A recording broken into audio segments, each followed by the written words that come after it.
see the sun setting, making the stones of the Alhambra. It changes the color every Sunday when all the lovers are out. You're standing there, having your drink, looking at the sun setting. You hear the music. Sometimes he's playing music. Something tell us about the music. Oh, you will always find there's a gypsies playing music as people are going after that. And the gypsy music there on the Mirador setting. It is a lot of life, yes. Good. You know, a couple of heroes in here. It's a concert for this amazing setting. By the way, you said gypsies. In America, gypsy is like a... Good morning. Correct. What you say about that in Spain? What is the situation there? Gypsies call themselves gypsies or stems? Yeah. It is the word that they will use among themselves. Yeah. And so there's no disrespect. No. Let's finish just with one moment that you enjoy as a tour guide when you bring your groups through Granada. What is that favorite moment that you look forward to and that resonates with your American visitors on here? Dinner in the Albaicin in front of the Alhambra, and people do not expect that. In one of those Carmenes, the country, like the Happs is across the city. You mentioned yes. Now we go to the city. Good morning. Outdoor dinner with a view of your... You're describing this. It's good morning. My favorite moment is...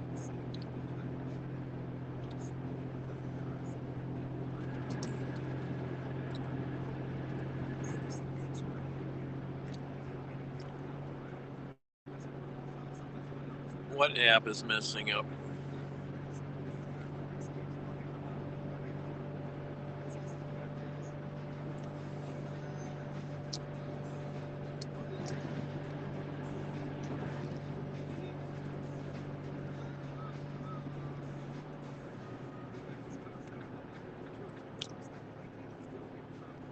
Oh.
It may well be the most fabled mountain in the world.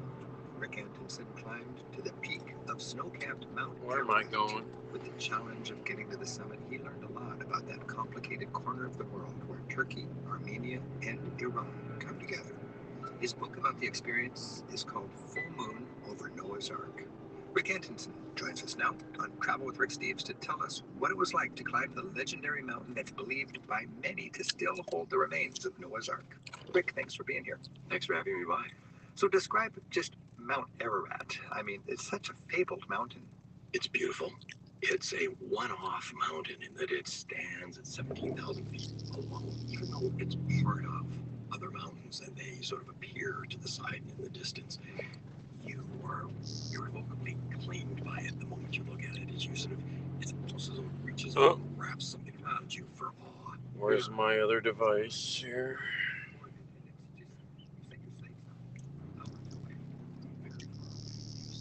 Oh. Okay, am I ready to work?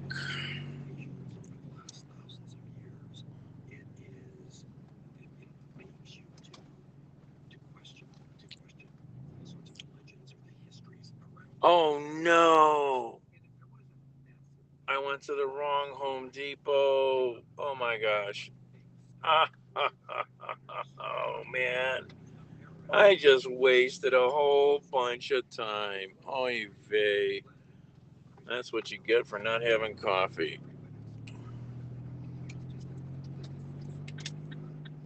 and double checking your app instead of just looking at the map.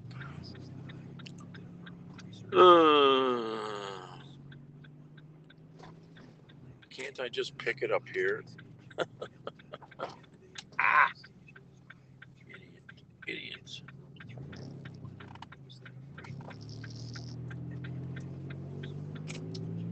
Good morning, everybody.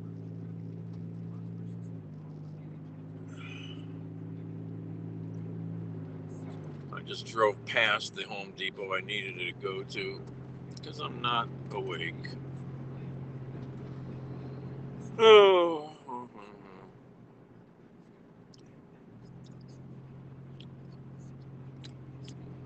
Say hello. Let me know you're here.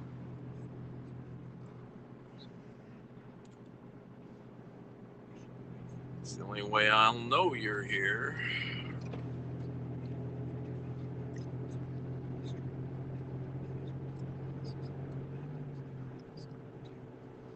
Oh, the last weekend for Periscope.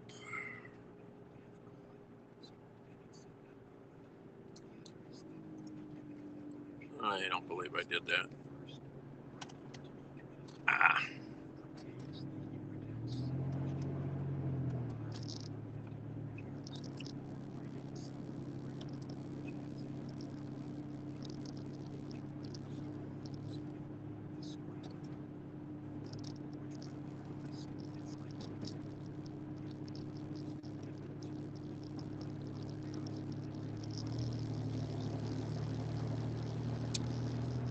Ay.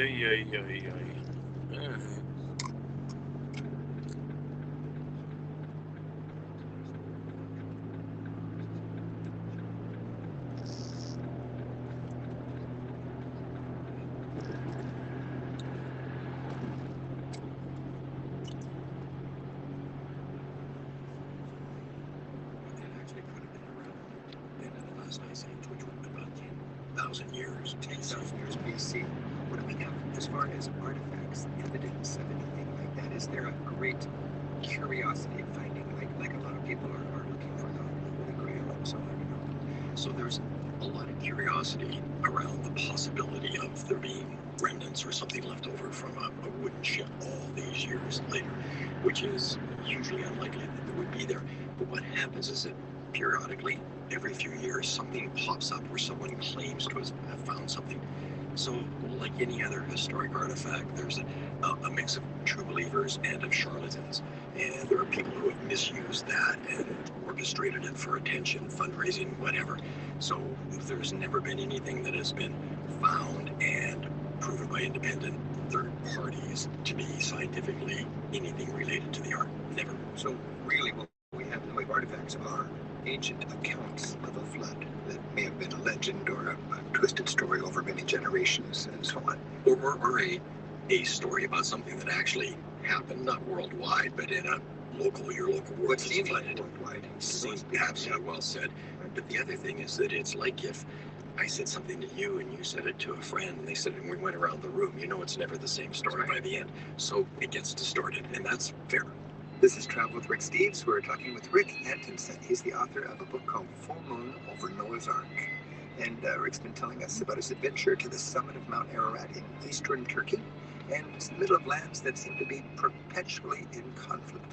Rick's written other travel memoirs. He's written a book called Walking with Ghosts in Papua New Guinea. He's written a book about Route 66. His website is rickantonsen.com.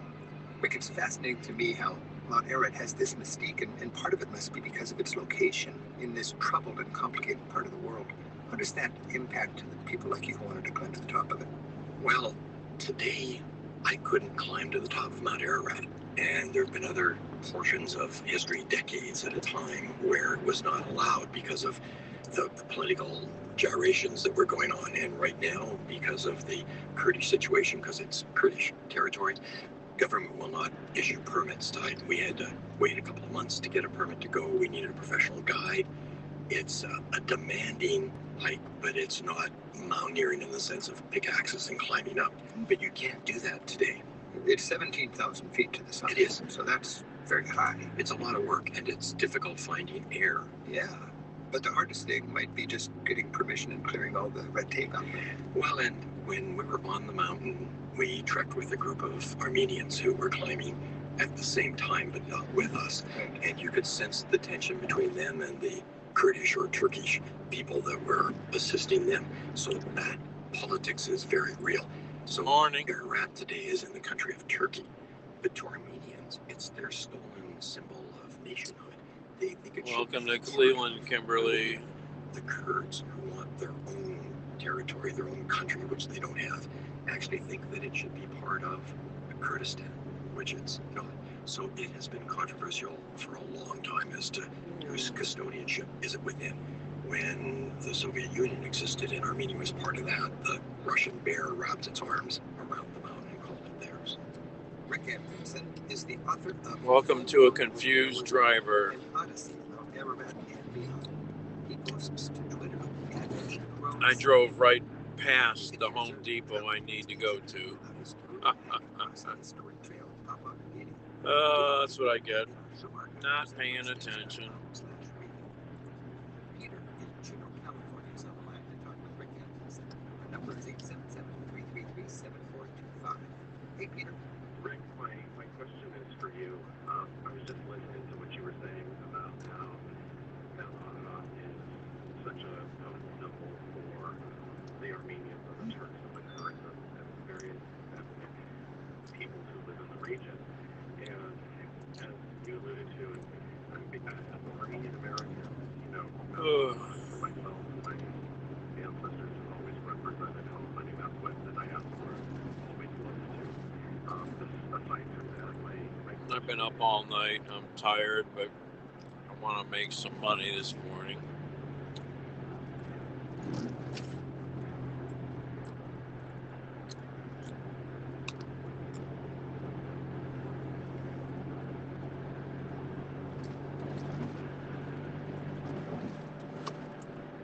Typically, the best money is early in the morning.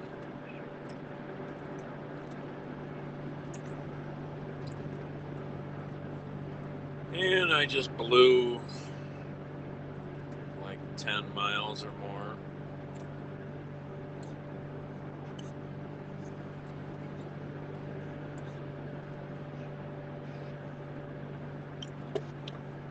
Silly boy, silly boy.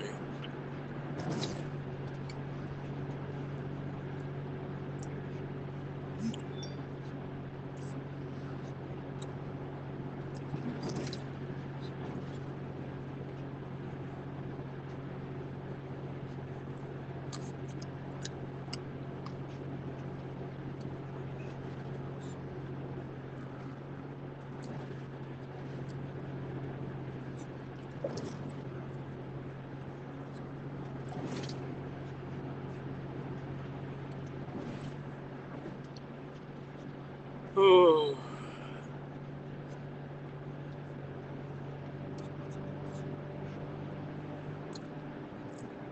Where's everybody going at 6:30 on a Sunday morning?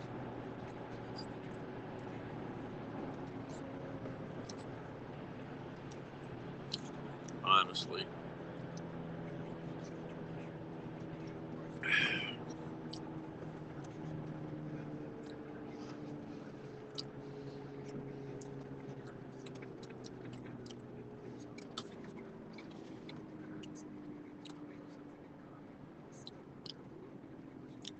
Bring back the blue laws. Close everything down on Sunday. Make people stay home and take a day off.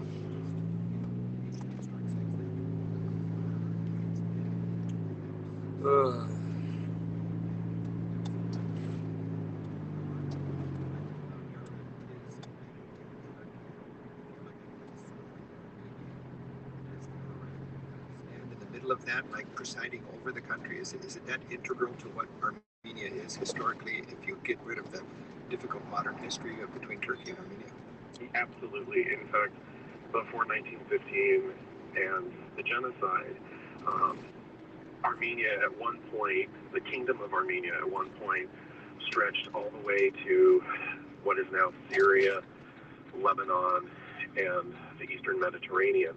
and it did envelop what is probably the eastern half of what is now Turkey, and so Mount Ararat would have been really in the kind of bullseye center of ancient Armenia, and so it is, yeah, it is more poignant. It is more poignant, and it became, I think, even more poignant after the genocide and after, land was taken away and the villages were destroyed. All right, let's try this again. Yeah. Well, I would say anybody who's venturing into eastern Turkey, if you're going that far, remember Armenia is wide open for tourism, and it would give you a wonderful sort of balance of your experience. And when you're in eastern Turkey, Let's try it again. All sorts of sites that are very important to the Armenian culture. Now we can arrive. Historic sites, but very sad and tragic from an Armenian point of view. Peter, thanks for your call.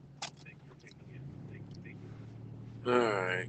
What kind of weird stuff are we picking up? I have no clue. Just got a few minutes left, and I'd like to talk about the hike itself. 17,000 feet. I mean, I live in Chaparral right here. This is thousands of feet taller than I'm right here. You need a helmet. You want to be the guide. It's gear, and you feel really thin oxygen when you get to the top of that. Just last week, Mount Ararat. The first 2 days is where making our way, first of all. All right. It's climbing. It's a steep. Let's see. We're going to pick up morning. Anytime you can get a meal or sustenance, you just.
What a mess. Car is so messed up. What is that? Oh.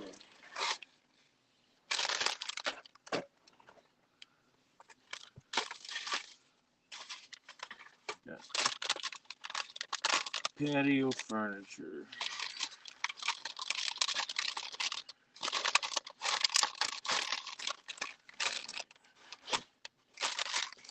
And I got cookie crumbs all over the seat.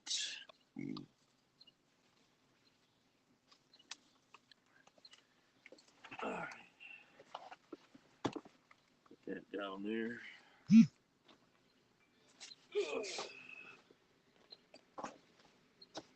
That there.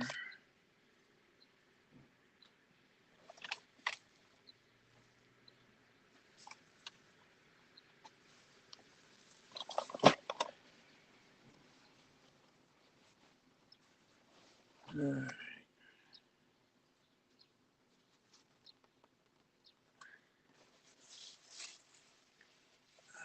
Hope this doesn't take it. Where's my cardboard?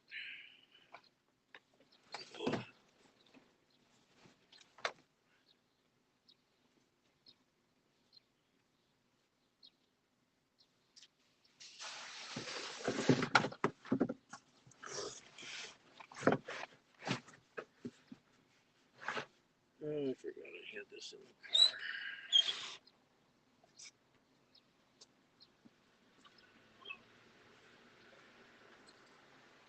Where are we at? We're at Home Depot.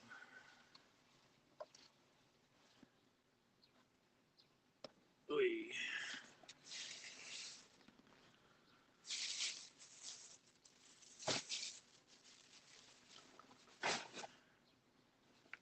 Nothing in there.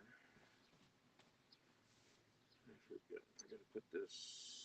Where's the? There's that.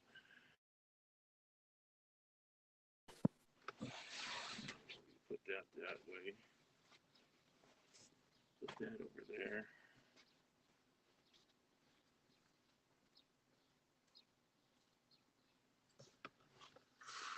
Oh,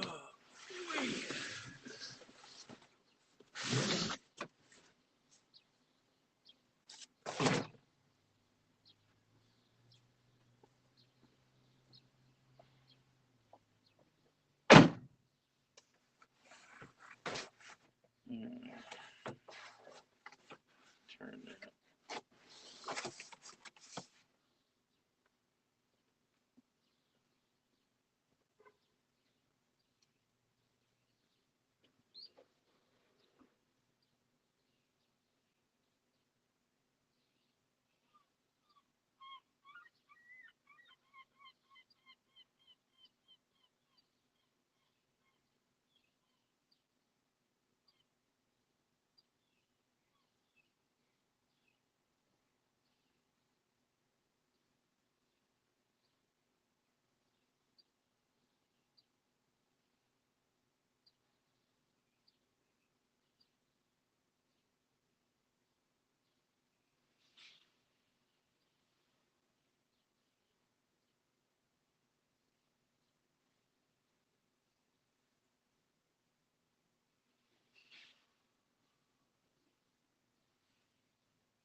let's bring them over.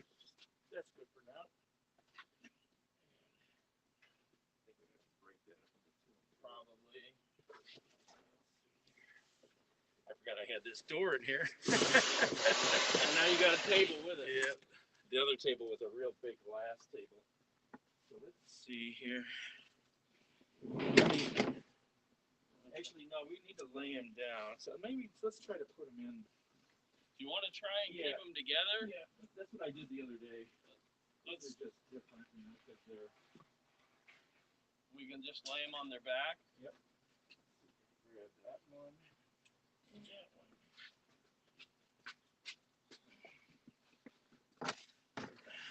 Oh, higher. Gotta go higher. Hold on. You want to go the other side? Let me get now. I got a hold of these. Get that. Oh, there we go. Get the cardboard there. All right, that's how we. Let me get over there. I think it's just hung up on the edge of that door. It might be hung. It's hung up on something there.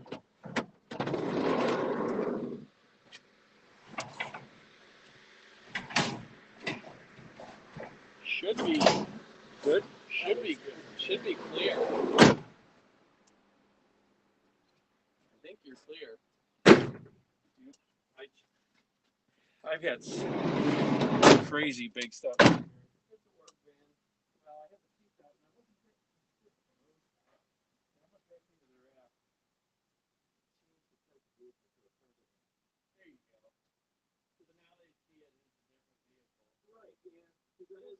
I can haul this stuff. Why am I not getting the steps? Right. Yeah, because of your vehicle type. Right. Yeah, SUV. And as soon as I did that, I started being able to pick up stuff like a shower door. So it's just silly. And now I get these Walmart orders for dog food. They don't send them to other cars. It's weird. What is it, an app that you got? Yeah. And they contract a corporate customer. I don't think I can do it because I'm an associate here. It's not a lot of work, but it's a little more. It's something. It's a little more during the week, you know. Yeah, no doubt. Thanks. Yep, have a good one. Oh, I didn't take my picture. Good morning, anybody who's here. Say hello.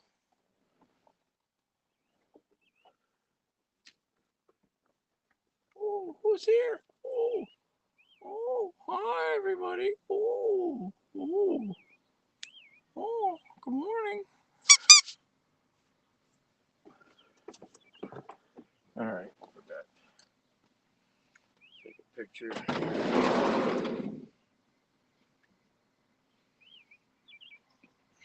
Always forget to do that. Come on. Oh, come on.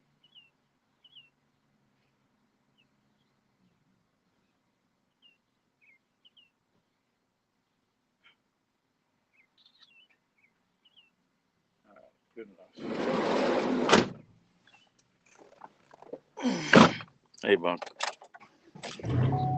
Say hello, otherwise I have no idea if you're here. All right, now let's go back to where I almost. Jesus, I was like 2/3 of the way to this delivery. So stupid. That's what I get. All right, what time is it?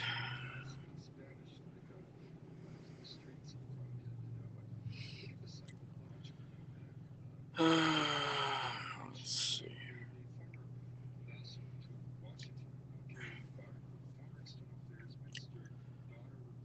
Good morning. This is Daniel delivering your Home Depot patio furniture. I should be there in 15 minutes. Will anybody be there to receive it? If not, I'll just place it out of the way. Thank you.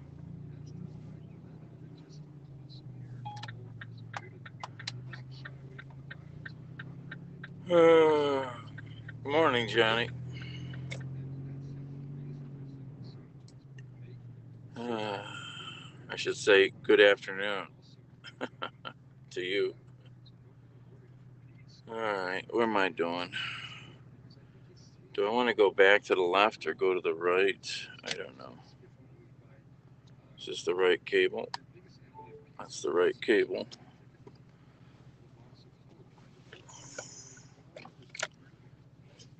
Oh,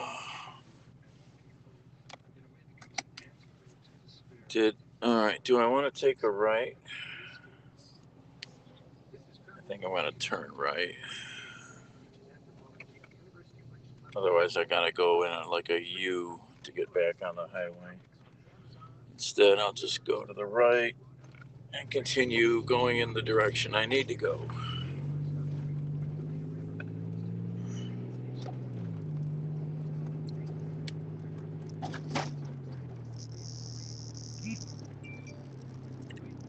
Oh.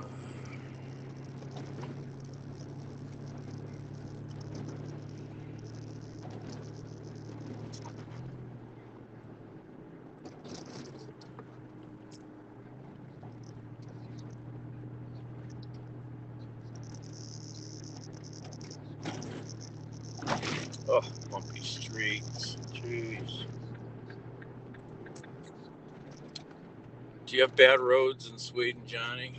I have a feeling you don't.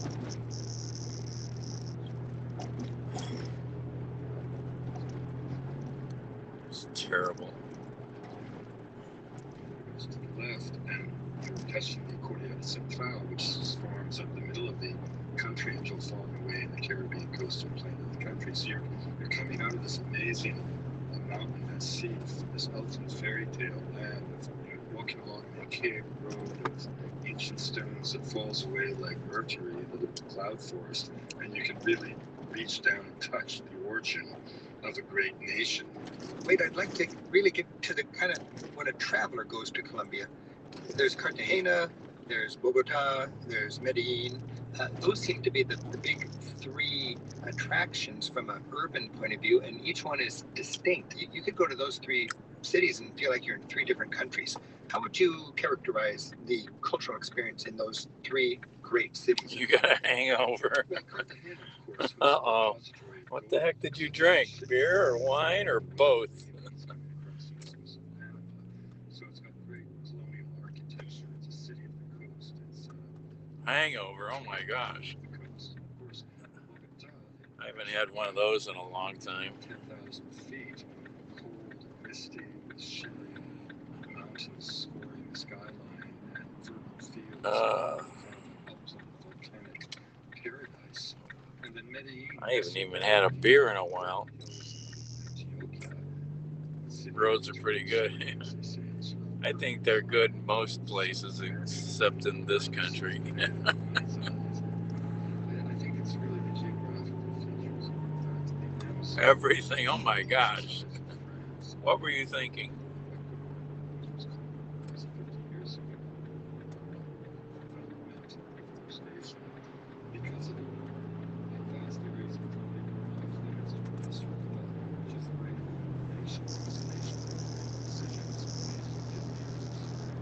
So will this person respond to my text message? Probably not, because they're probably sleeping.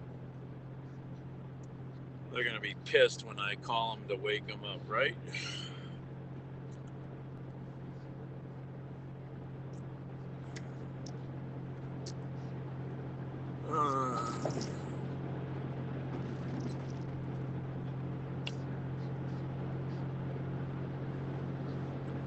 At least we're not going all the way to Brunswick. I could have had this order delivered by now if I hadn't screwed up. Oy vey. Man. It's the first time I think I did that. I probably have done it, but not as bad as this. I usually catch it before that.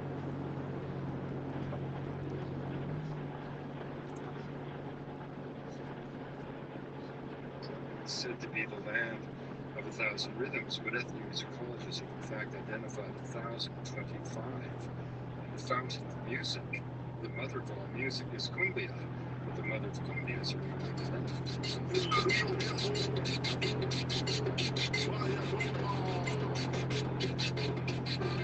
Give us a little bit of insight into how we might travel and enjoy the people that so charm you.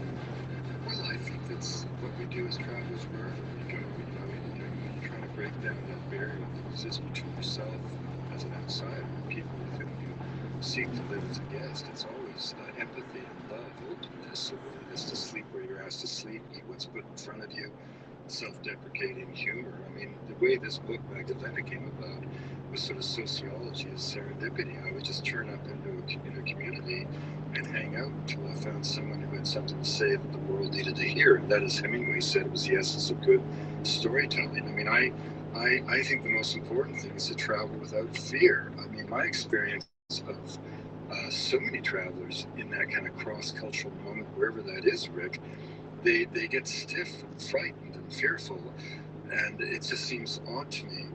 But I've been traveling since I was 14, so I have wherever I am around the world, I can sort of slip into the moment, and that's really what it's all about. In Colombia, there's a million ways, a riverfront fisherman or a coffee plantation. No, I haven't had any breakfast. Like I said, I've been up all night. I, had my salad yesterday afternoon, and then I never did dinner, and I just sat at home eating junk food, watching TV, and then I went out all night, and now I'm here. I'm snacking on Planters mixed nuts and some coffee, cold coffee. Alright, I'm gonna have to call this person soon here.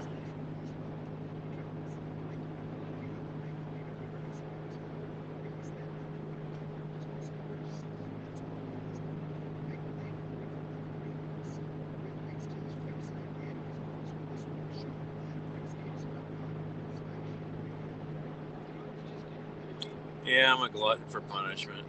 I'm tired, but this was a good little delivery. I wanted to get it because it's, it's paying good. Even with my screw up, it's paying good.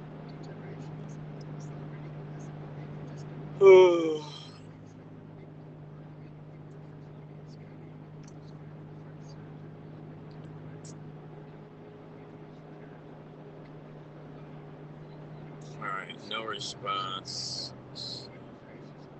I'm gonna have to call them. I'll give them a couple more minutes.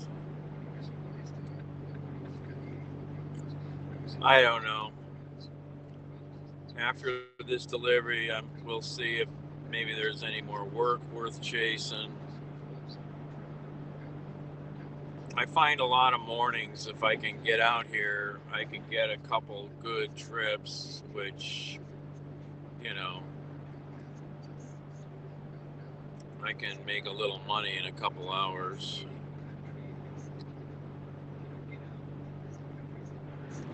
Kind of tired, but sometimes I get a second wind.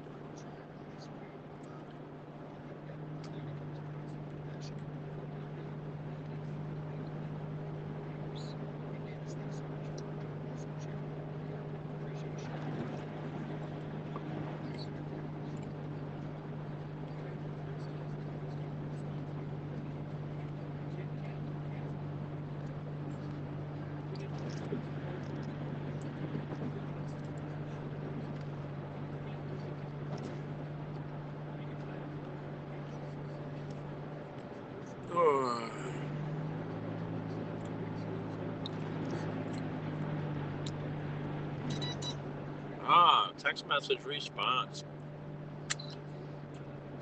What do you know? It's very rare.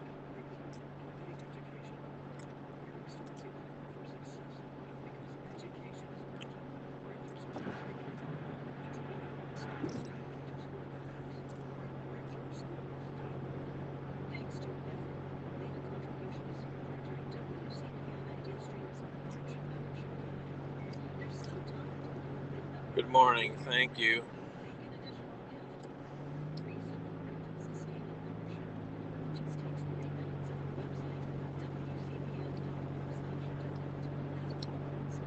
I'm just at the turnpike. I'm not very far away. So your garage will be open?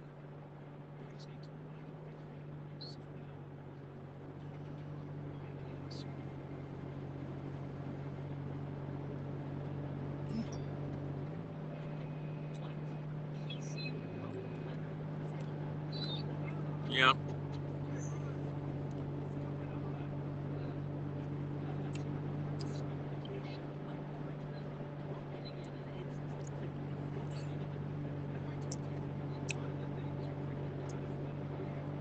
Patio furniture.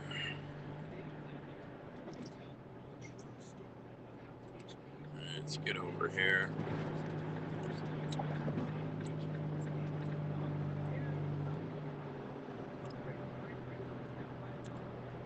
Well, if you don't try to grab these trips, they'll be gone. I missed one last night. But it wasn't paying that great. So I wasn't horribly upset, but I probably would have done it. I forgot about looking at it after the notification popped up.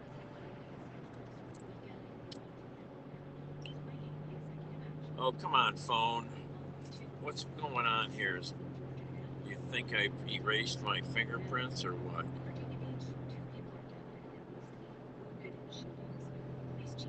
Where's the app at?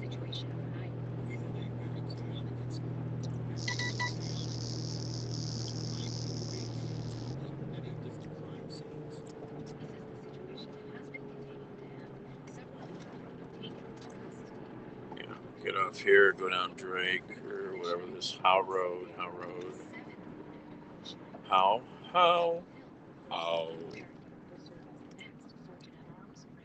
Get over in this lane. This is a busy exit.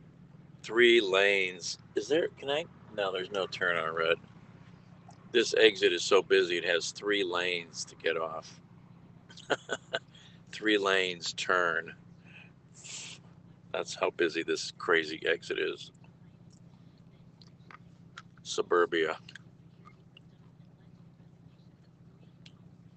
Oh, Cheryl. Oh, hello. Hello. Good morning. Thank you for the gift. I still haven't completely got it going yet. I'm trying to decide how I'm gonna, which phone number, what I'm gonna do. I started messing with it the one day.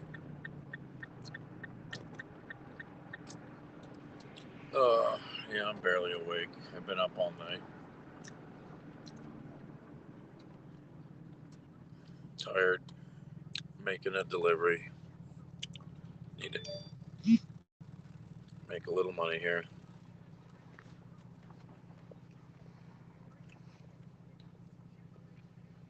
Okay, gonna open again. Great, thanks. Coming down How Road now.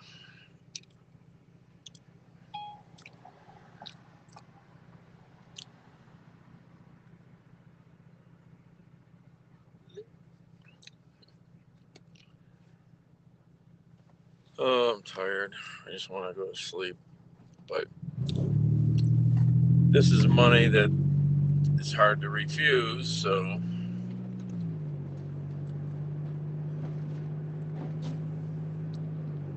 no more Santa.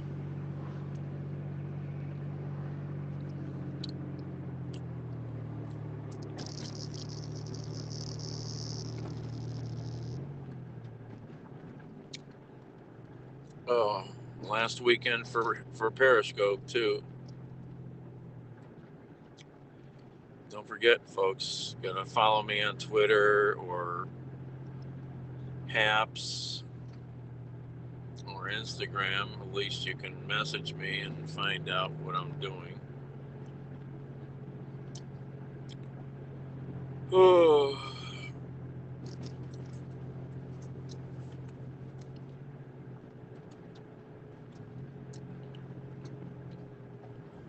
are we going? Red light.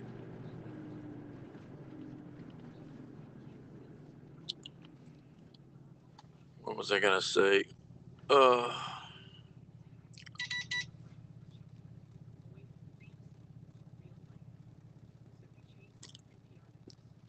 Yeah, it was time. It was pretty nasty.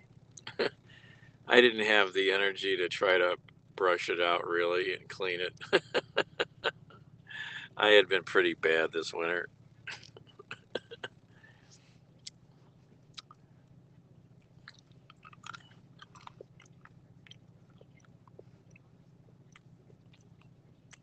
You don't like Happs?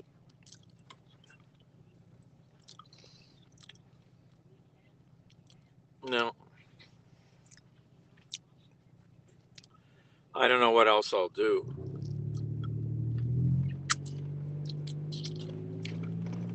I mean, I might try to start doing some stuff on Twitch. I don't know if I'm impressed with using Twitch.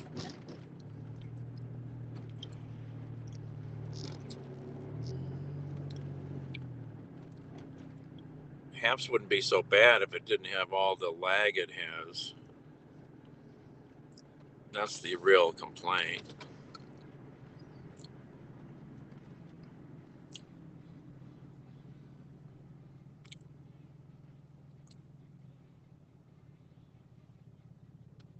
Yeah, I know it's different. I keep saying it's like a new girlfriend. There's new smells.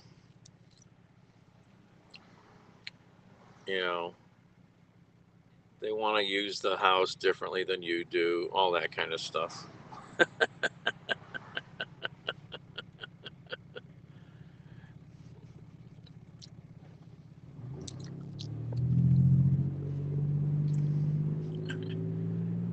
Hi, Mary. Are you awake or are you just getting up? Where am I going here? I'm not awake because I went to the wrong Home Depot already.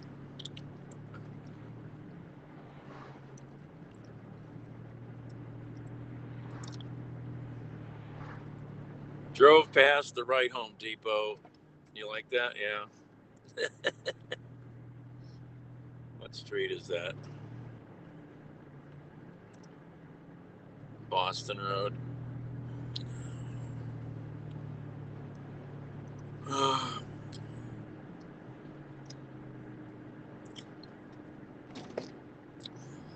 Just waking up. I've been up all night again. Stupid. But there was a good delivery. And then I drove past the right Home Depot and went to the wrong Home Depot.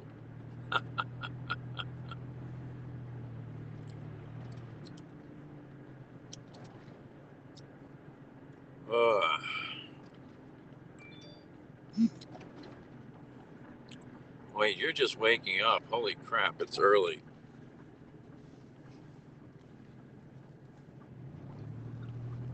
This is Drake, right? It's Drake Road.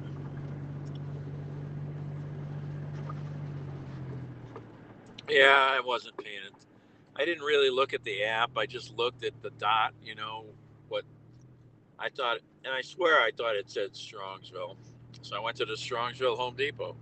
Like, that's wrong.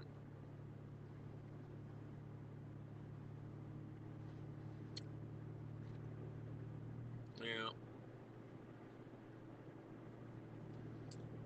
I think that's probably the biggest mistake I've done like that, where I was lazy and not paying attention.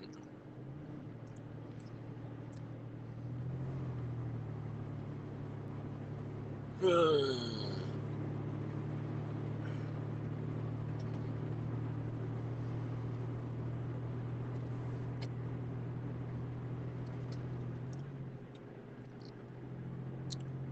see.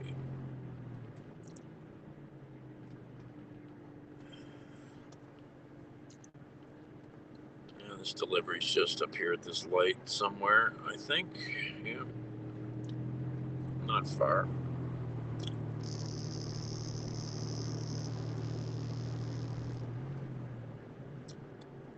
Well, I had to go back like 6 miles. The one I went to first was almost to this delivery.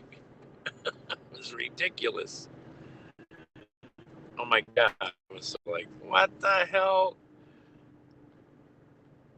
Even with all my mistake, it's only taking like an hour for the whole thing. Shouldn't have took that long though. Still good money.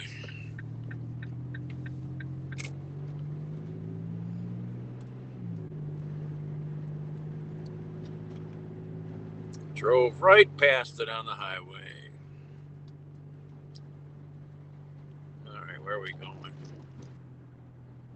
Up here and into some developments.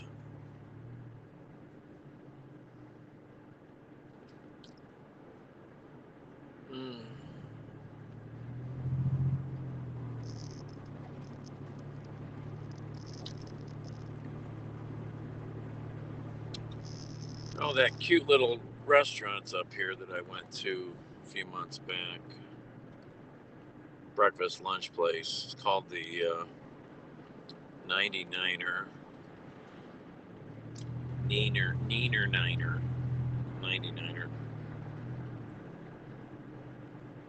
All right, this is my turn, I think. Where is it? Down there.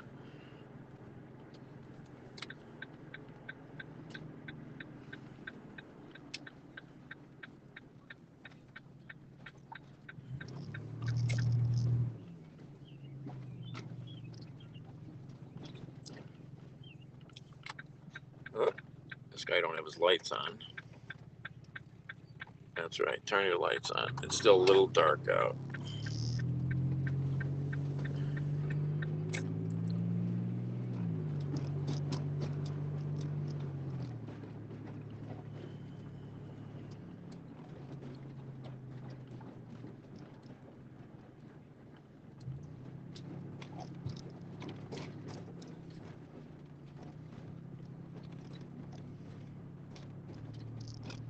Oh, okay. Turn right.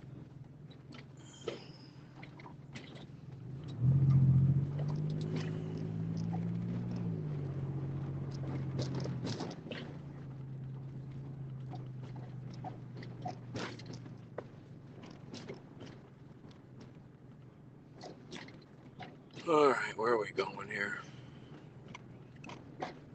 Garage door should be open. What's my address? Okay. It's going to be on, I guess this might be it here. Is this the address? That's the address. Okay. All right. I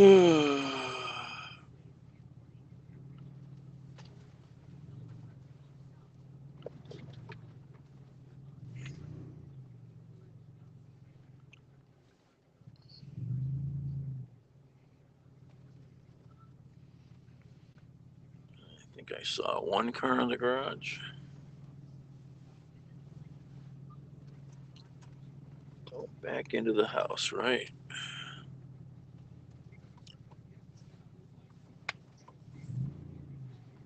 That's good. All right. Oh, hush.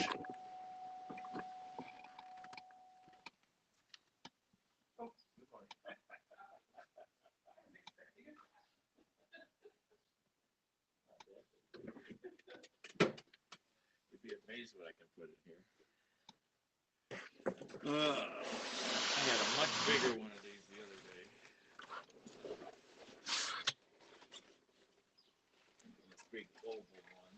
Oh, okay. Put it here. Look at the big puppy. You look like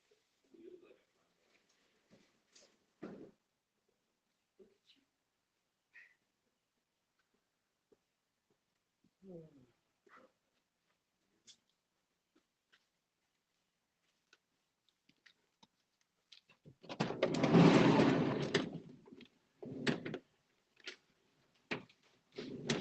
you stay open? What the heck is this? That's weird. Oh.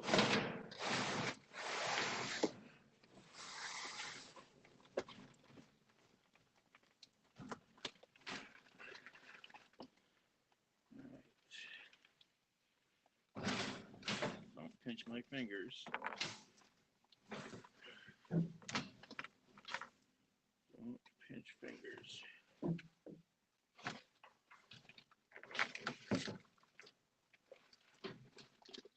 Okay, chairs are out.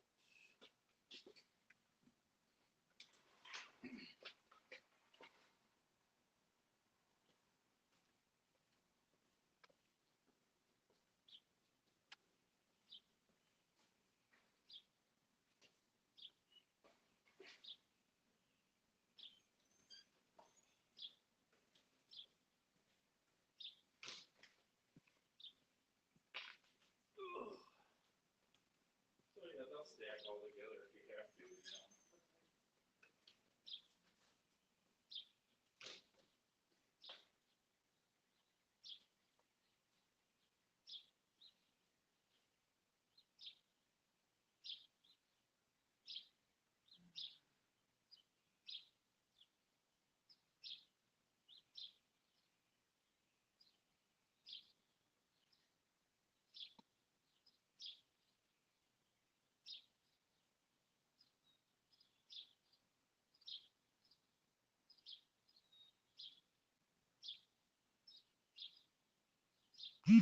Okay, we're all good.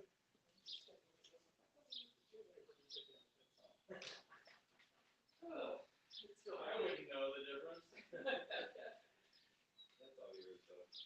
Oh, you don't need no, that's for you. Okay. Yep. All right. Sounds good. Enjoy. Thank you. Have a good day. I'm awake. I drove past the proper Home Depot, went to Strongsville, turned around, go back to Bridge Park Road. Oh, you're kidding. I was on the highway. I look at the map and I go, I see a dot, and I swear I looked at it and I swear I thought I saw Strongsville. So I was like, oh, you bozo. That's what I get for not waiting on a Sunday. I'm not a morning person, but there's good delivery on Sunday. So I try to grab them and then be done with it. Thanks. Yep.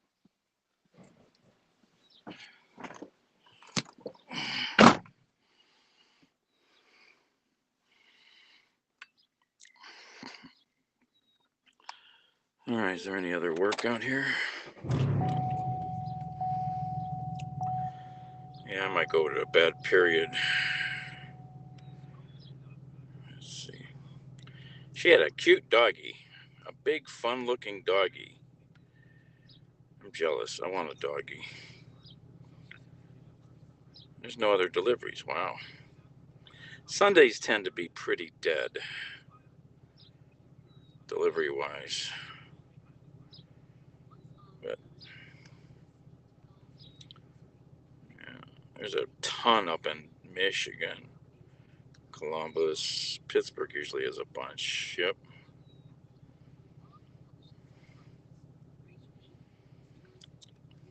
We're not as busy as some cities. Let's erase her messages. I don't need those. Put that away. Delete that. Delete.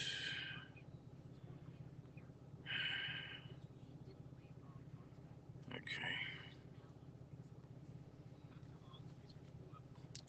So, looks like there's no other deliveries in this world, but I could do Uber or something. I don't know. I'm tired.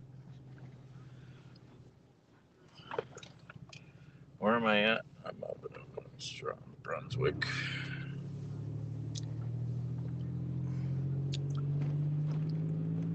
Oh, good, Cheryl. I got my first run the other day. I forget, what city are you in? I want to say Pittsburgh, but I don't know if that's right.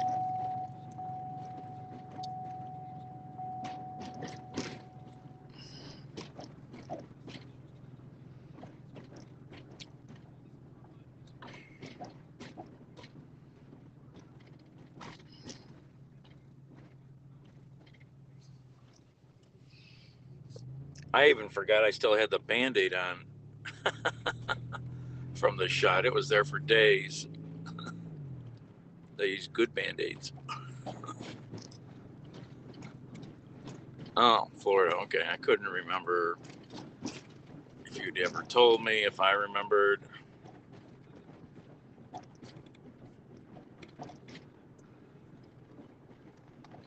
All right, which way? Oh, to the right. That's the way I came. I got pretty good memory. Somebody was asking me the one day, how do you remember all these people's names and where they're from? And I don't know. Some people can do that. I have no problem. Which way did I come? This way? Yeah, this way. I don't know if I want to get food right now. I got the Pfizer. I'm going to go back to bed. Go to bed, I think, for a while. I was going to buy some chocolate milk, but of course the store was closed.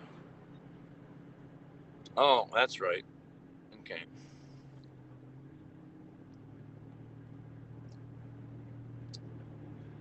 I had fun up there when I took that drug delivery to Toledo and I delivered those orders from Walmart in the snow. That was fun. That's my idea of fun.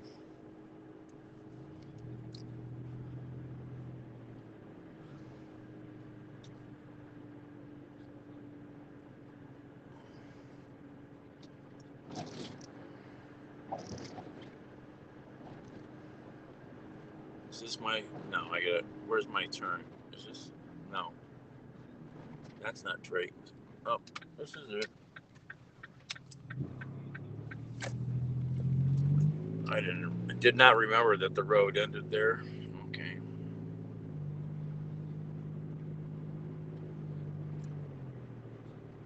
I just want to go back to Toledo because I saw these diners on the map. I want to go eat at the diners.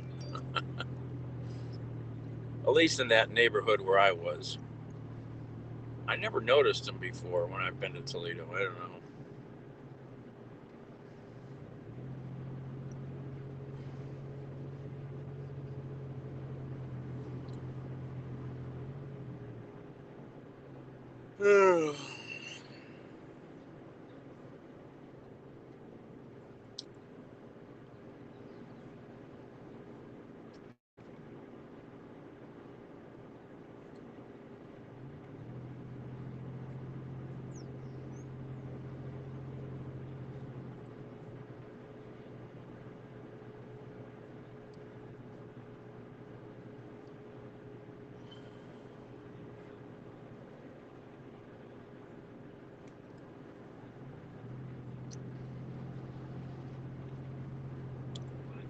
And pay a monthly fee for classes. We stop buying CDs, then sign up for streaming services. Then we could never leave. We buy phones, and when we run out of storage, we pay the phone maker a monthly fee to store our photos in the cloud. It's the relationship that printer companies have always wanted to have with their customers. It's the razor blade business model, but with teeth. By the way, HP now has its own subscription service. It's called Instant Ink, where for a monthly fee, they will monitor the ink level in your printer.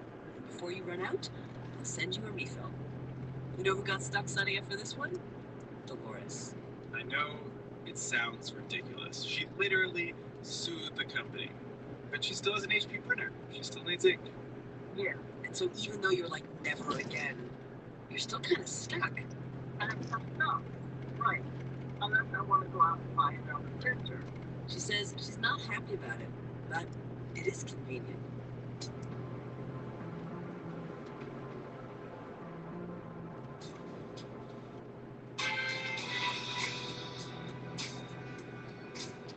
If you've managed to remotely set a device on fire, let us know. You can email us at planetmoney@npr.org. We're also on Instagram, Twitter, Facebook, and TikTok.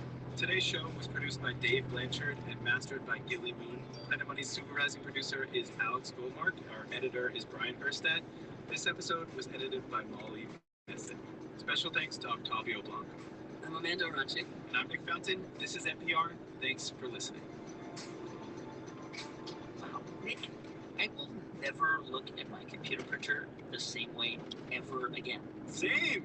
No, I forgot to ask Mary. What do you have in store for us on your show today? How's your dental visit go? Is it all good now? Back in 2012. And then, after a few successful years, he decided to completely restart it. It did very much. My first instinct was obviously to raise money. So I was talking to every VC. But, I mean, I was really Red light. one investor that I was really holding out for. And I remember the partner at the VC firm called me and she was like, you know, we've never seen a company that was cool and then went away and then was able to come back. And There's another delivery up there. Looks like and I was like, that looks like a medication. No, that's Home Depot. From NPR, it's How I Built This, a show that innovators, entrepreneurs, idealists, and the stories behind the movements. That's good. That's good. Guy Raz, and on the show today, how the one that got away let Justin McLeod to build the dating app. That's fabulous. Which led him to the love of his life. Stick around. It's How I Built This. That deal is not worth it.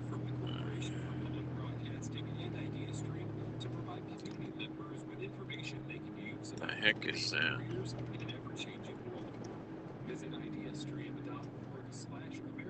The heck is all this junk? Resources to make career choices. That's ideastream.org/American Graduate. What a crazy list of stuff. Soon be eligible for COVID-19 vaccines and more mass Must be lumber and screws and stuff. I don't know what this all is. It's not really worth it though to go out there.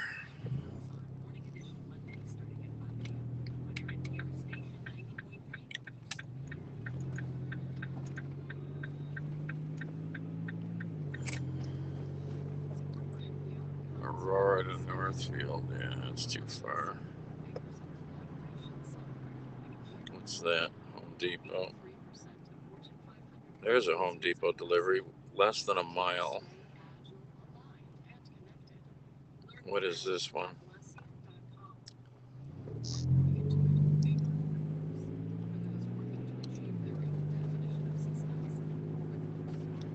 I have to go across town to get this, though. I don't know if that's worth it. Oh.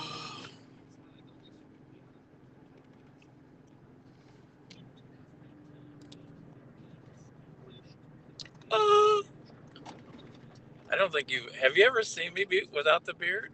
Maybe not. You're kind of new.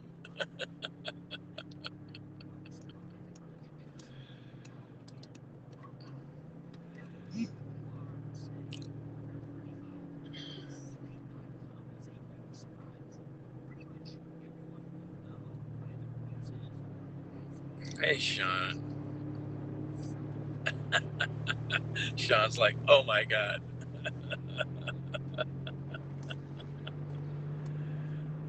That's what I was thinking, because you're kind of new.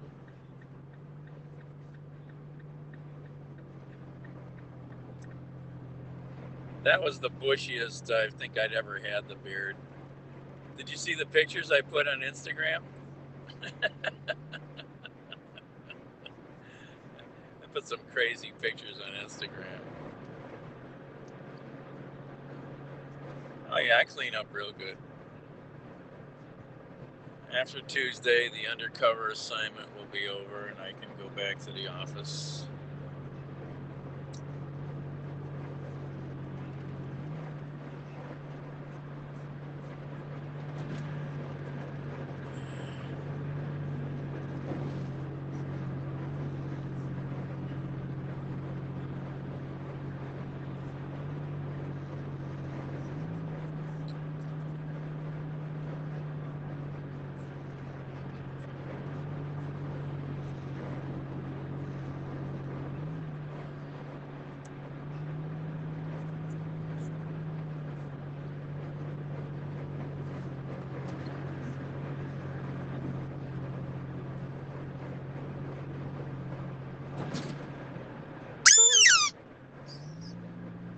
that scared Fredo.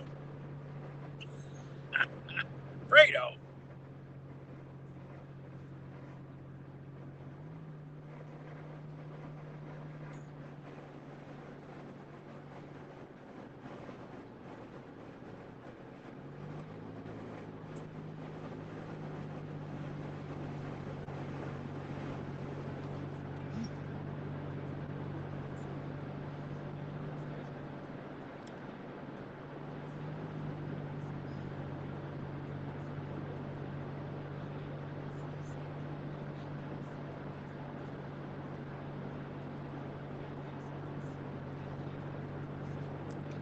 What's with this?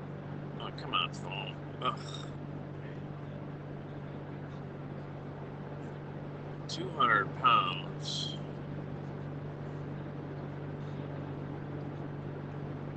I have to go to Maple Heights, though. Almost worth it, I don't know.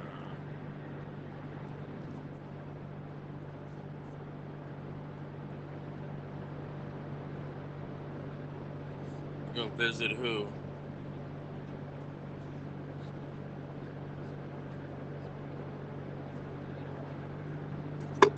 She wouldn't care what I look like.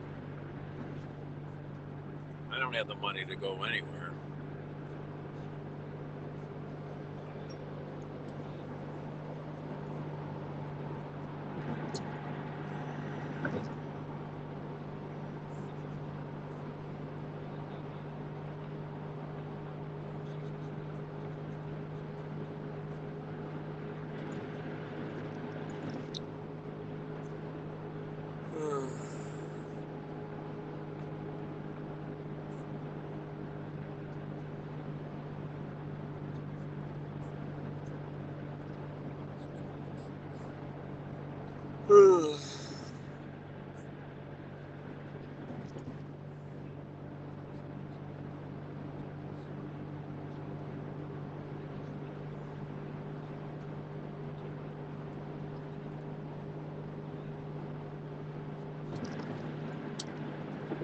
There's a new delivery.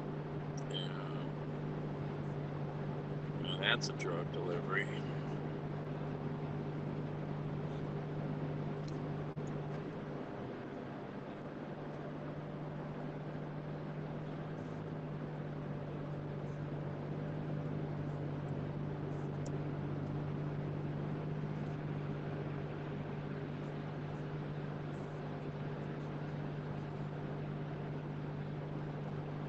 This belief that I was like destined for success and I was going to do all these great things, and I just vowed that morning to like stop, and I did.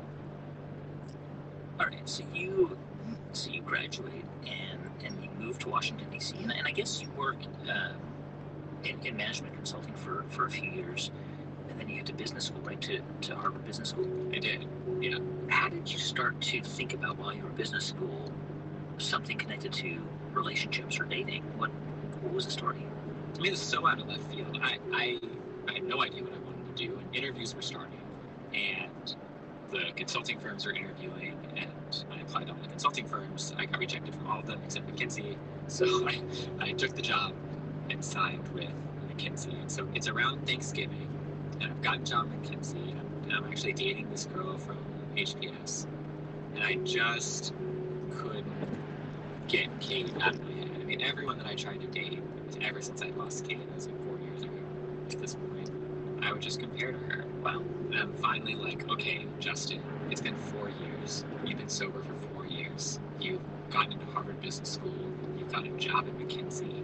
Do we think that we can reach back out to Kate? And so I did. I wrote her an email. What did you say?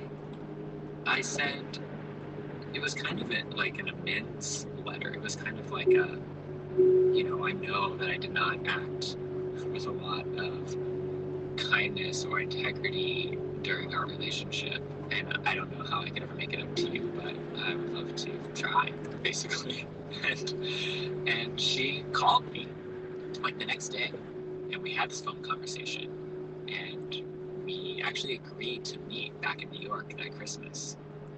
And I was so excited. And then she called back the next day and she said, I'm sorry, Justin, I just can't. Like, if I see you, I don't know what's going to happen. And I have a life now. And I've just moved in with this guy. We have a flat together in London. And I just can't see you. And I was totally heartbroken. In the back of my mind, again, I have these feelings. But I had this feeling like Kate and I were like meant to be together. And we were going to be together. And when that happened, I was like, oh my God, like it's like over. I've messed it up. And I felt like I had like torn the fabric of the universe or something. I mean, I know that sounds grandiose, but I just felt like this is not the way it's supposed to be. And I like went into this total depression, like for I think more than a week. I just cried. I went to go see a therapist. I was like to get antidepressants. I just like wanted something. I just felt so horrible. And I emerged from that. And Harvard Business School is throwing this Valentine's Day party in February. And I to try to rebound. I was like this socially awkward person who didn't like to go to parties, but there was this one girl in this one class that I sort of thought maybe there was a thing, and so I was like really excited to list her as like it was like a crush party where you like list people that you had a crush on. It was kind of like a last chance dance dynamic. And then one day I'm walking to class in early February with the class president, Brett. We're chatting. I was like, oh yeah, and this, dance is coming up, the last chance dance. He's like, yeah, you know what? We decided that was just too complicated. It's like 1,000 people listing people and all that stuff, so we just scrapped that whole thing. And I was like, what? This is my chance. So I took it upon myself to build this. And computers is something I really threw myself into as a kid. I love to code. So I decided to build an application that would allow people in the class to list their friends on Facebook, and if 2 people matched, it would alert them. So I was going to build that and release it at business school. All right, so you put this up there, and you're at Harvard Business School, so presumably it wasn't that hard to get people to notice it because you just told people, hey, check this out, right? Yeah, it's a small class, and a bunch of people hopped on and did it. It led to a few matches. It didn't lead to much, but it got me thinking. I just thought, why doesn't this exist in the real world? Because at the time, the culture was you'd sort of like creep on your friends' photos on Facebook. You get on Facebook and you go through your friends' photos and you'd see someone kind of like cute in one of their photos that maybe you didn't know. It was like a friend of a friend.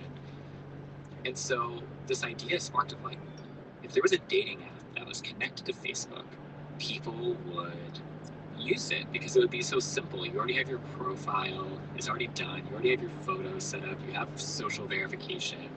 If you just connected something that was really simple and connected to Facebook, I'll bet young people would use it, as opposed to at the time, all what dating websites used, screen names, and you had to sign up and fill out these long profiles and do all this stuff, and it was a lot of friction. And so that excited me. I was like, there's something here. So you graduated in May and you decided to pursue this. And did you need money? I mean, I have to assume you need some money to try and get this off the ground, right? So I got together with a friend. Her name was Frances at business school. She worked at Google. And we each put in $12,000, which was obviously like a lot of money for us both, but it's what I had. And so we put in this money and we hired a team of engineers down in Argentina to start building a prototype. And the idea was to build like a website, a dating website initially? Yeah, initially it was a dating website. Initially it was this Facebook Canvas app, and it was still, I think that was primarily the idea. And it was initially clunky and complex, and it would like ask you like questions about your friends, and it had all these bells and whistles features, and it was way overcomplicated. And was it still called, because originally you called it Secret Agent Cupid, was that what you still were calling it at that point in 2011? No. That was like pretty early on. We moved away from it went through a few iterations in the early days. It went from like OkCupid to Secret Agent Cupid to 2 degrees to 3 degrees, and each of these names had like trademark issues, and I just needed like a placeholder name, and that's where Hinge came from. I was like, it was a friends of friends app, and I was like, I just need a name for something that connects 2 things, like it's the thing in the middle. And I was staring at it, and I was like, I'm gonna call it Hinge. Continuous bar narcissist, back to you. When we come back, in just a moment, Justin decides to simplify Hinge I just signed up on TikTok.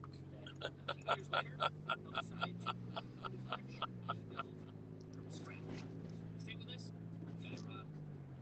How I built this from NPR. What, Mary? Who are you talking about?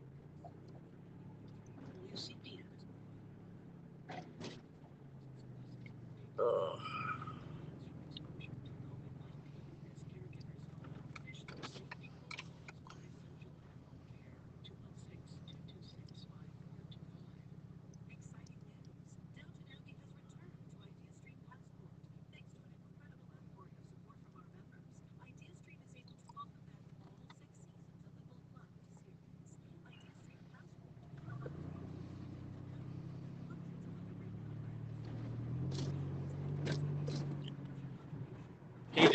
He developed a dating app for Facebook.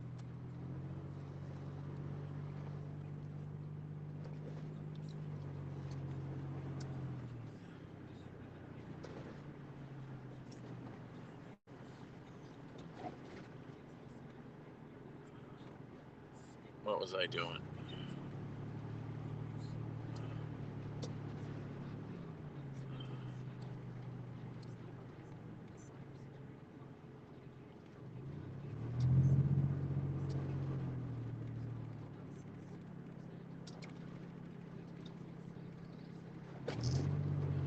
Oh, come on.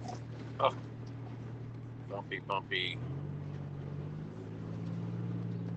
Get through this light.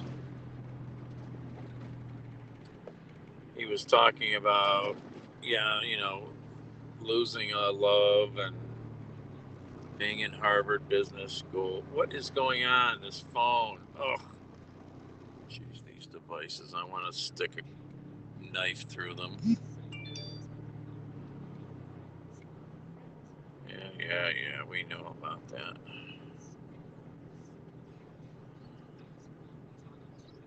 Oh, jeez, this stupid damn phone will not open.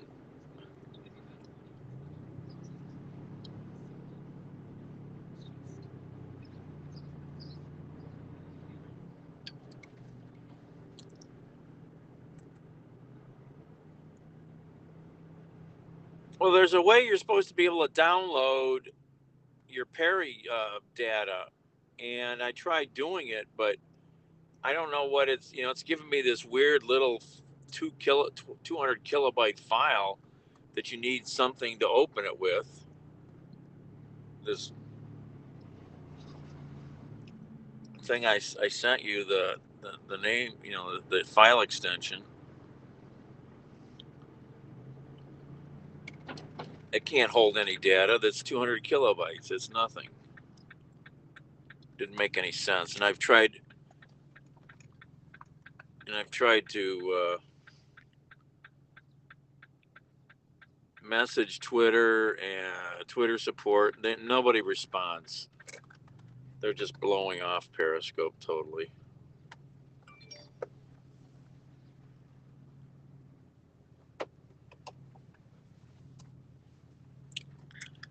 Parma spelled backwards is AMRAP.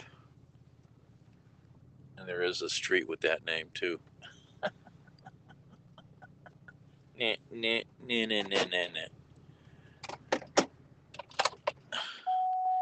So that means you're not going to follow me then.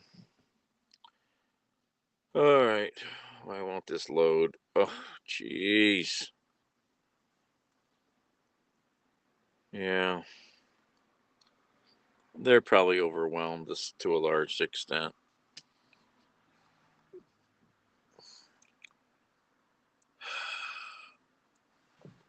Oh.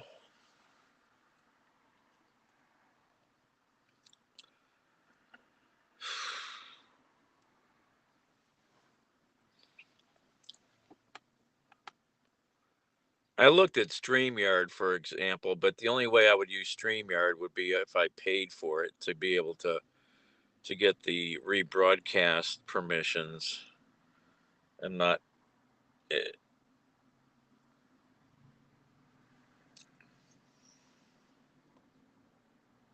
Well, everything doesn't stay the same. Like I was saying to Cheryl, It's like a new girlfriend. You got to get used to some stuff.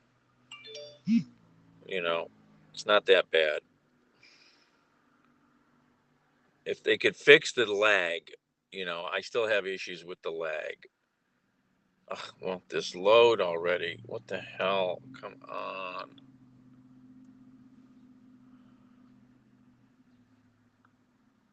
There, I was there. What, what's today? Uh, oh, don't tell me they don't have this.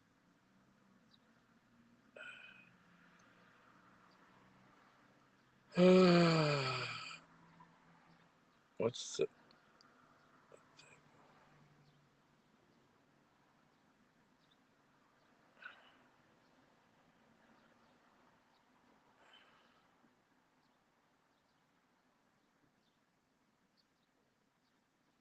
wait a minute. Today, oh, today's Saturday? Did I say today was Sunday? Today's Saturday? I am so confused.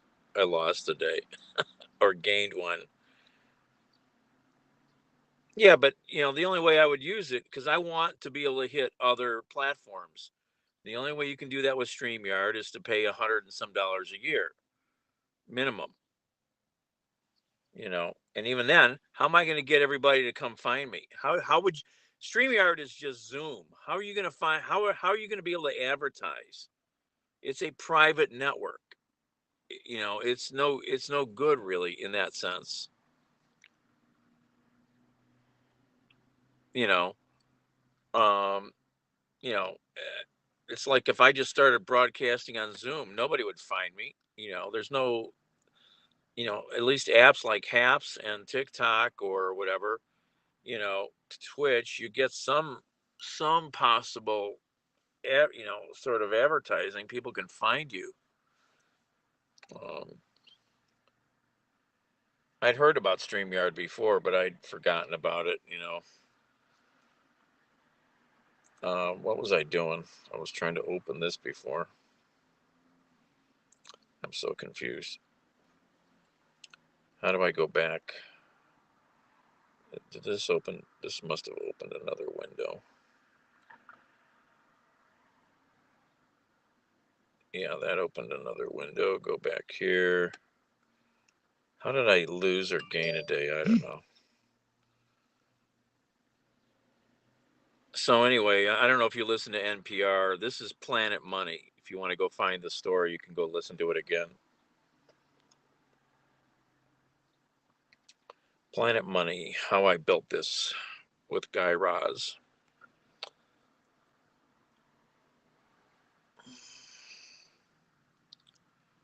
Where are we at? We're in Parma. I guess I'll take this delivery. Oh, a 50-mile delivery. Is that a yeah, but they're not going to pay any money. Not this time of day. I'll do this stupid little delivery since I'm here.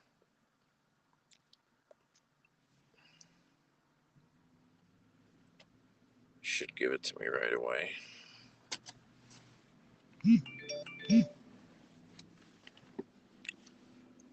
All right, I got this. I'll be right back.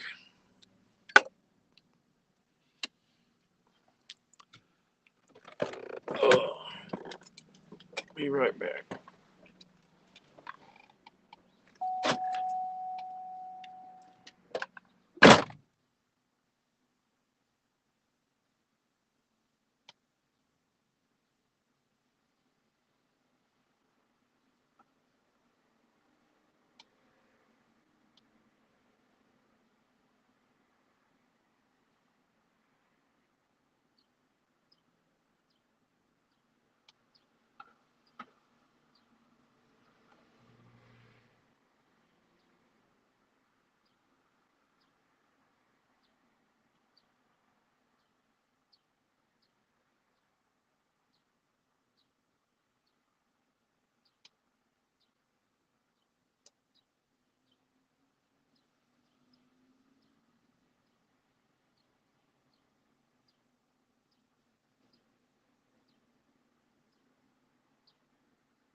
like I told you, the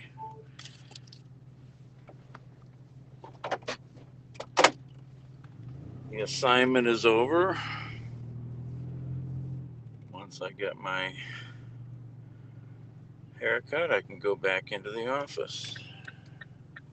Can't go in the office looking like that because nobody's supposed to know.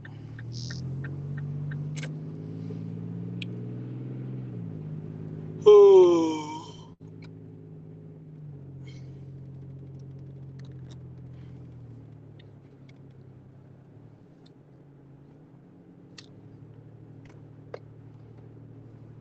Behind you. Are all those reasons why you agreed to the acquisition? You know, funny enough, the way that the relationship with Match Group started is I tried to poach their head of business development to come run finance at Hinge. I mean, that's the Hey, level of Baba. audacity that I had. I made like 3 months of money in the bank, and I'm trying to like steal their head of finance to come and run finance at Hinge. And he very quickly turned the conversation around and was like, have you thought about, you know, maybe we can partner with you?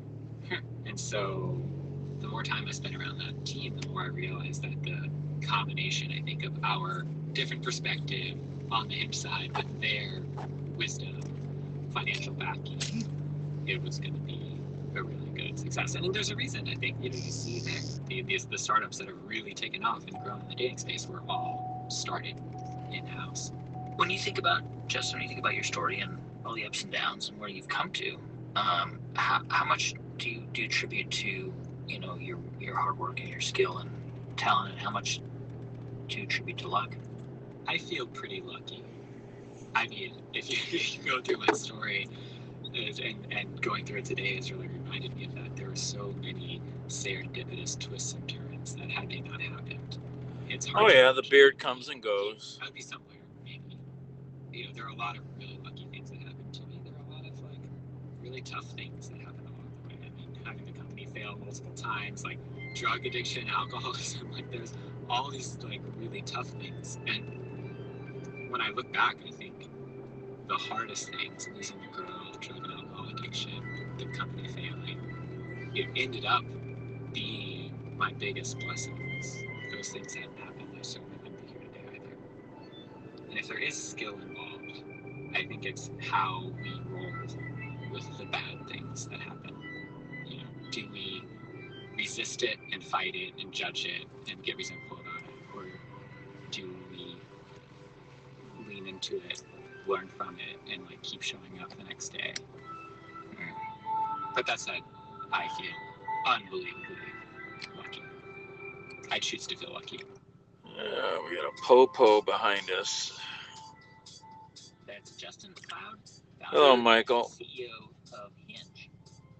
Thanks so much for listening to the show this week. If you are not a subscriber, please do subscribe wherever you get your podcasts. If you want to write to us, our email address is hipt@npr.org. If you want to follow us on Twitter, we're at How I Built This, or me at Guy Raz. And on Instagram, I'm at Guy.Raz or at How I Built This NPR. This episode was produced by JC Howard, with music composed by Routine Herblue. Thanks also to Liz Metzger, Sarah Safari, Derek Dales, Julie Carney, Eva Branch, and Jeff Rogers. Our intern is Janet Jolie. This hour of Planet Money and How I Built This was produced by Alex Curley. I'm Guy Raz, and you've been listening to How I Built This from NPR. Support for NPR comes from this station and from Cyber Reason, a cybersecurity company dedicated to helping companies end cyber attacks on computers, mobile devices, servers, and the cloud. Details at cyberreason.com. From GoDaddy, doing more than helping small businesses find a deal, they can create, sell, and found online to help drive change or build an empire. Let's see, I'm going to 7377. is pleased to have Chaplin Partnership as one of its valued. I'm awake, making some deliveries.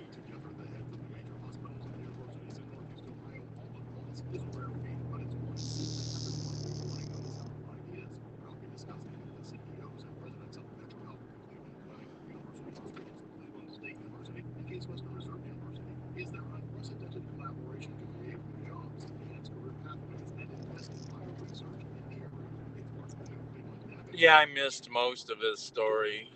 You know. 45 degrees in downtown Cleveland. Expect a high today of 64 with sunny skies. Overnight, some rain is expected with a low of 53. And for Sunday, more showers and a high of 24. Stay tuned to 90.3 WCPN. Weekend edition is next. You're listening to 90.3 WCPN Cleveland. Ideas.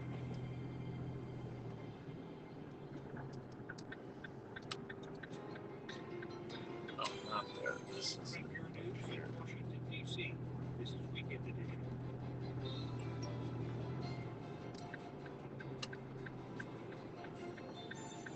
I'm Scott Simon. This hour, Ron Elliott on the weekend politics and the president's first press conference. Also, Americans might be left in the dark as moratoriums on utility shutoffs expire. A new book recalled Cleveland's barrier-breaking World Series team, and Eddie Israel, her new film, and what she hopes all of the running, staged, screened, and marathons might do. Hey, Jason. How are you?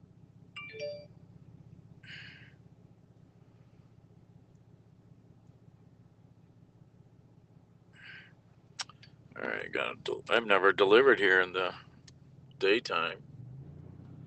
I don't know how to do this. It's daytime.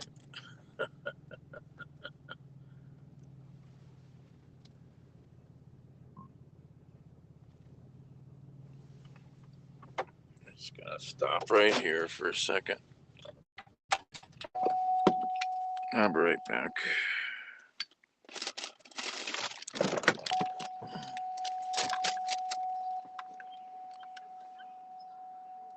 Oh, come on.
Oh, looks like they might have raised the price on that one, but that's a long drive. I'm not.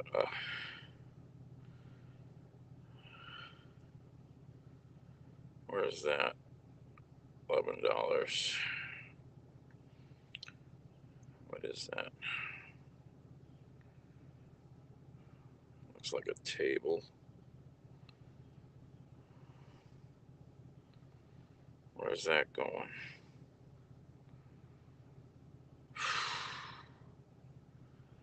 Well, I'm going to head back toward the Bat Cave.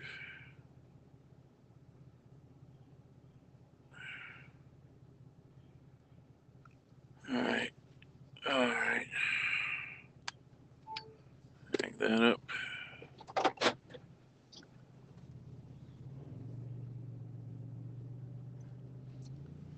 Nothing like a Parma cop following me all the way through the damn city. Ugh. Not a fan of the Parma police.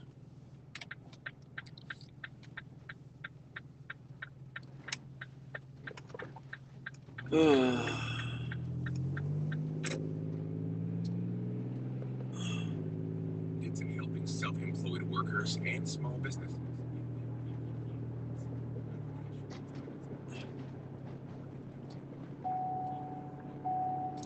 What kind of side effects did you have, Jason? That's the same vaccine that I got. I only have my first shot.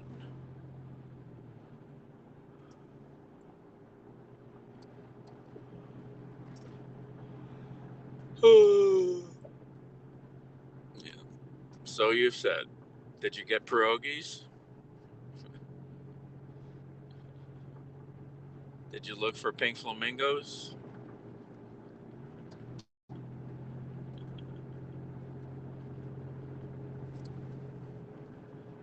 Fever and body chills. Yeah, that's kind of normal. In fact, I need to buy a thermometer so I can see what my temperature will be once I get my second shot.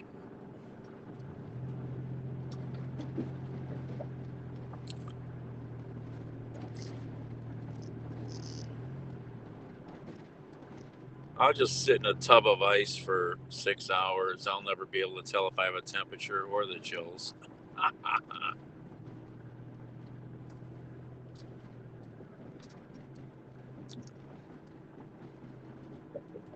What is that?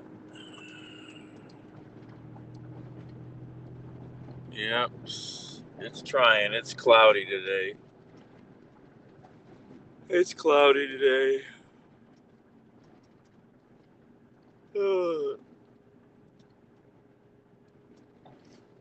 Yeah, Jason.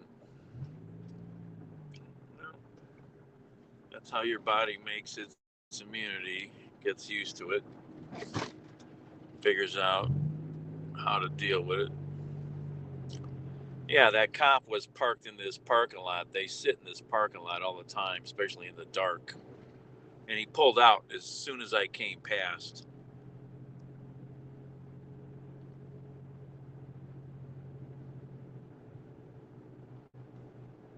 Always suspicious of any police, period.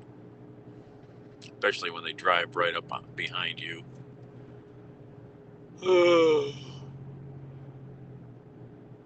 Because, of course, you know he probably ran the plates.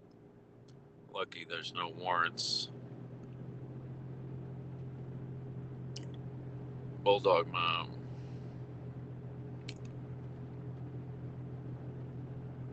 Well, just hope you don't get it, that's all.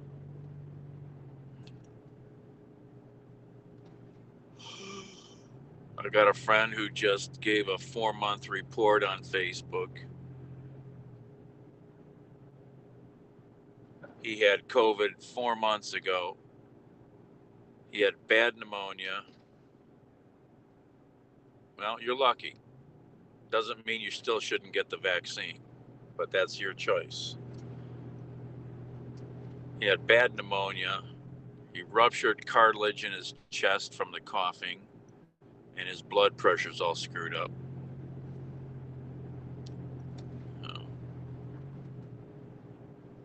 Oh, then, yeah, oh, yeah. But they don't typically run that because that's a special request. That's not just a traffic, you know. I gotcha. So do I, but I'm still getting the shot. You're not going to be able to travel to another country without it, or do certain jobs possibly. So I have no problems taking it.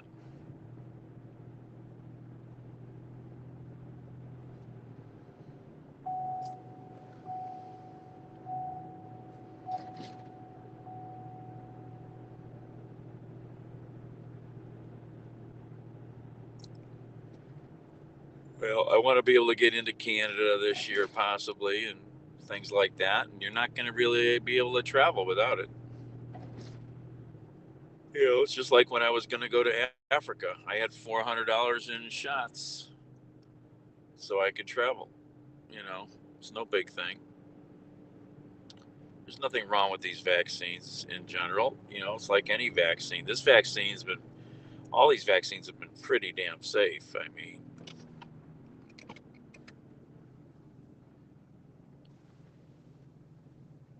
but they were able to design these very, well, yeah, Johnny, but she won't let me talk about it anymore.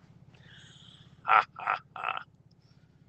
No, just Puerto Rico, Mexico, Canada, Virgin Islands, just North America.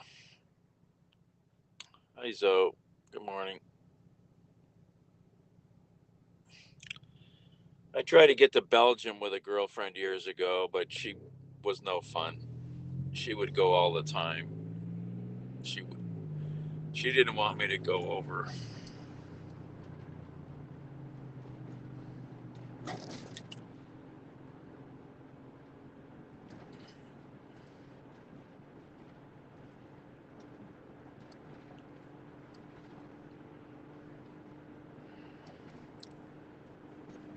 Watch my speed limit here. Prime speeding.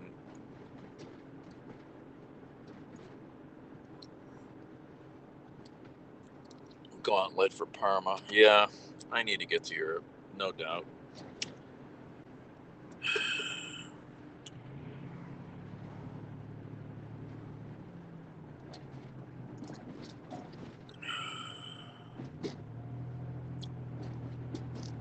I'm tired. I think, like I said, I think I'm going to head to the Bat Cave.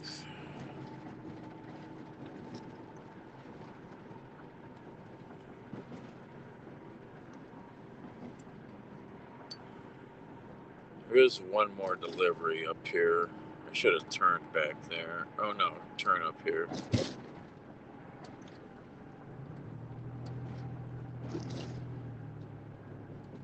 That guy's a professional panhandler back there.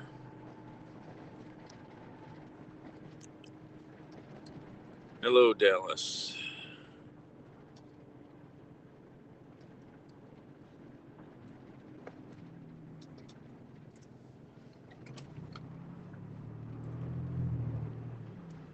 Oh.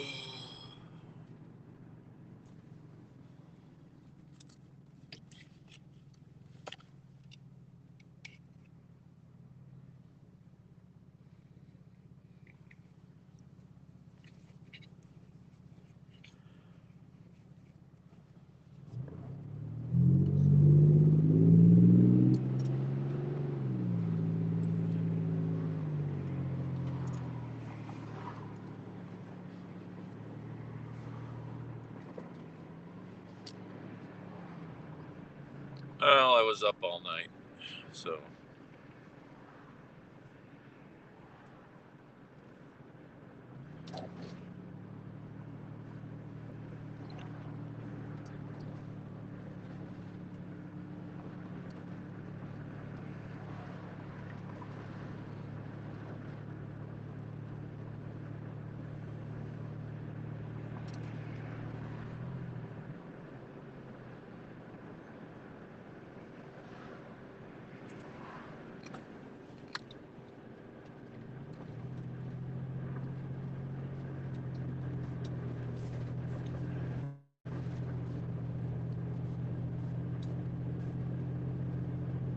is my daytime uniform when I'm at the office.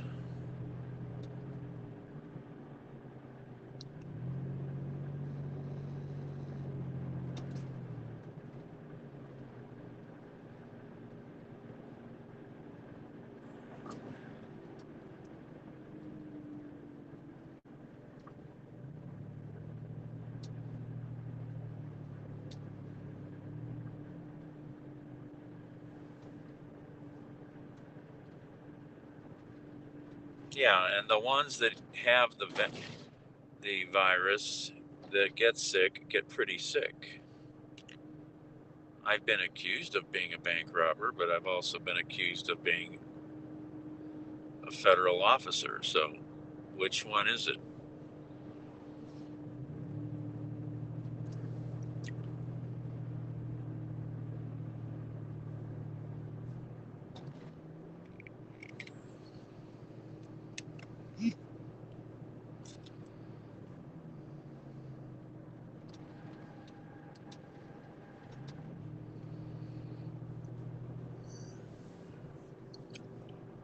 Oh.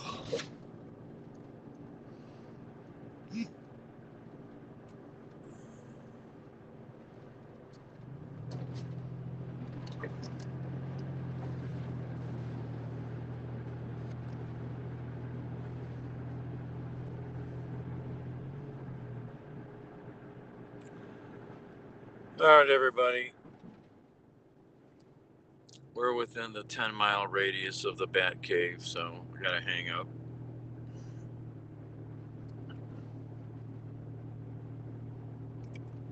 Oh, the sun is coming out. Look at that. It really is coming out.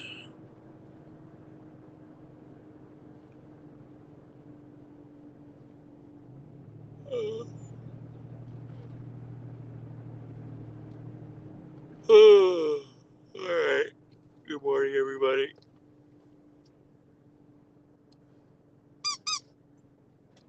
Bye, everyone. Oh, happy Saturday. I thought it was Sunday. Boy, am I confused.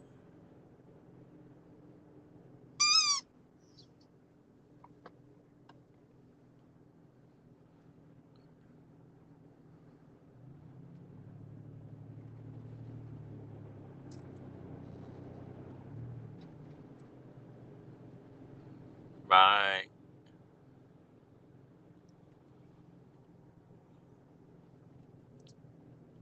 I like my beard.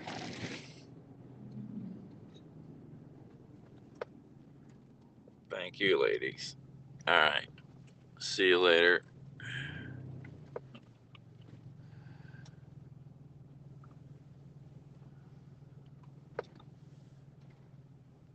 All right. Bye-bye. I can't believe I thought it was Sunday. Wow, am I confused. How did I gain a day? I don't know. I usually lose a day. I usually don't gain a day. Oh, what's beeping? Oh, there's a new gig. Yeah, well, I'm not going after that one. All right. I know ladies that like beards, so there you go. There. All right. Ciao.